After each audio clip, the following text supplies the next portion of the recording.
If you need a quick dinner idea, grab your favorite pasta and let's make my creamy asparagus and bacon pasta recipe. Start by cooking your pasta in a large pot of boiling salted water.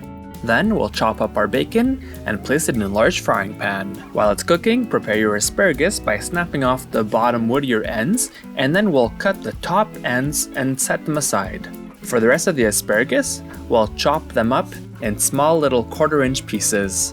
Once your veggies are all chopped up, add the asparagus and the chopped onions to the frying pan with the bacon and cook for another couple minutes. Stir everything together and then add in the chicken broth. Add in the heavy cream and then stir everything together. Add in some freshly cracked pepper and the tops of your asparagus spears.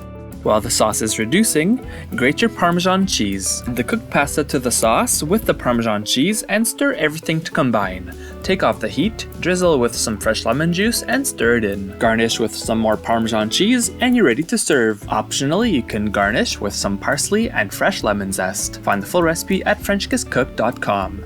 Click on the icon to subscribe to our channel and on the video for more recipes.